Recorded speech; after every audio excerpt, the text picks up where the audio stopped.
Good afternoon, ladies and gentlemen, boys and girls, Saiyans and Namekians. I got a fun little spicy hot take for you today on Intel. And really, this is going to be a bit of a riff about why, even after that 6% dividend cut that they recently announced, I will not be planning on selling my Intel, at least not in the foreseeable future.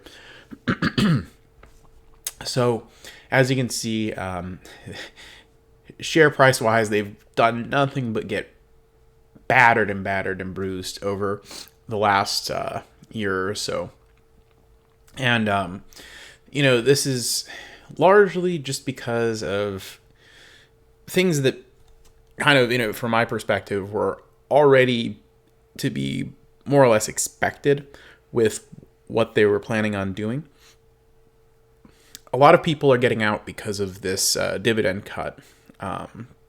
However, from my point of view, if the dividend was the primary reason you got into Intel, you probably got into it for the wrong reason, especially if you got into it anytime in the recent past.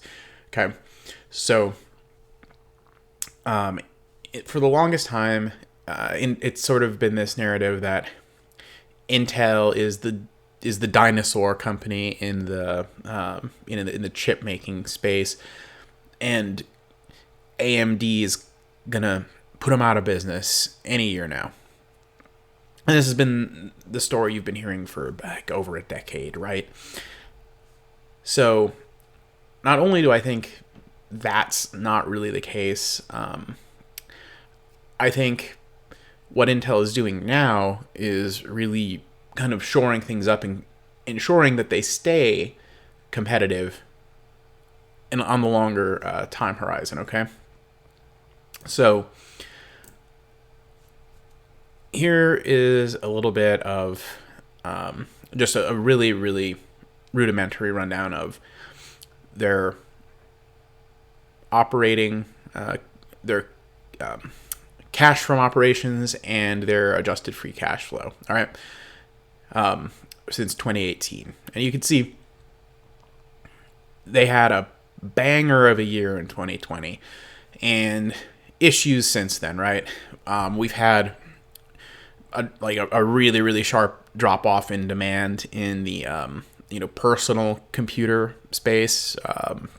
And that's probably because everybody upgraded their stuff here in 2020, and then come 2022, well, hey, I mean, I don't know about you, but if I just bought a brand new computer for my home office or whatever a year or two ago, I'm probably not really in the market to buy another one so soon. So that drop off, to a certain extent is to be expected, right?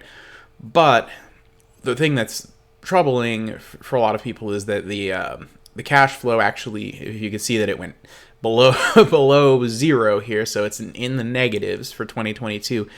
That's what kind of got a lot of people spooked.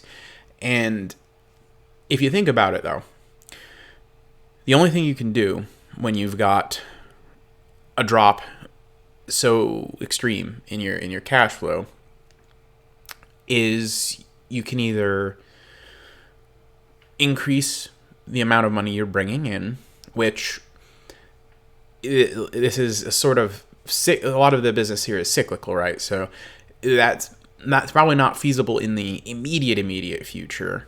So what they're doing is they're reallocating capital, trimming, cutting expenses, trying to increase efficiencies where they can. And so, unfortunately, if you think of this like a business owner, like you should if you have shares of this company, is it better for the business for them to do a bunch of cost cutting, including sacrificing, a big chunk of that dividend in order to, possibly get this back above the break-even point so that they don't have to finance everything with debt in this higher interest rate environment? Or do you want them to essentially finance their dividend payment to you with debt or with share dilution, because those are really the only options you're leaving them if it really comes down to it, push comes to shove, and things stay a little bit tight for a while. Now, you might be wondering, like, well, why all of a sudden, is it such an extreme swing? Okay, well, you have the drop in revenues coming in because of a drop in demand and so forth, oversupply, the rest of it. But then you also at the same time have this, and then this is something that you should have hopefully known about going in. They're currently trying to execute on this really capital intensive plan to grow the business and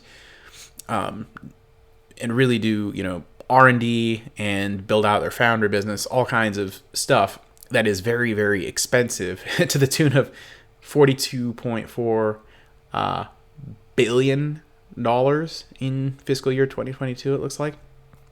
That is a metric ton that is just an enormous amount of money, right? And frankly, if they can do it with as little debt as possible and get the benefits of all of that CapEx and R&D and everything, I think in the long run, that helps them stay a lot more competitive from an innovation standpoint with companies like AMD. And if they build out their foundry business, maybe they'll actually be a contender in that space. I'm not saying that they're going to overtake, Taiwan Semiconductor or anything, but certainly, they can. I mean, that segment is only such a small fraction of their business now. It has room to potentially grow substantially, and they have a lot of potential to benefit from the CHIPS Act that was passed and get a lot of breaks from that. So really, they've got a lot of things. They've got a lot of irons in the fire, and right now they just need. I mean, imagine if this giant expenditure drops back down to say like 2019, 2020 levels, right? And they've also grown the business and expanded other segments, and and this number that's been compressed goes back up during a period of increased demand again, when they've got all of this new infrastructure built out. They're going to be set next time we're in an environment like 2020 of high demand. They're going to be set to capitalize on it, hopefully. So really, the main idea behind Intel is the hope or expectation that all this capital they're putting in is at some point down the line going to lead to them being able to regrow this dividend, get back into repurchasing shares and increasing our piece of the pie, and doing the things that we as owners would like for them to be able to do. So that's why I'm personally not going to sell Intel, because for me, the dividend was just this little bonus cherry on top thing. But this plan coming to fruition, that's the full-on ice cream sundae, alrighty? So am I right? Am I wrong? Am I crazy? Am I a clown for holding Intel? Hey, let me know in the comments if you think I'm a clown. If you think I'm right and you're holding as well, you go right along. Are you considering getting into Intel? Well, give me your remarks, give me a like, give me a subscribe, do all that stuff. Help me out with the algorithm. I love talking stocks. Take it easy. Peace.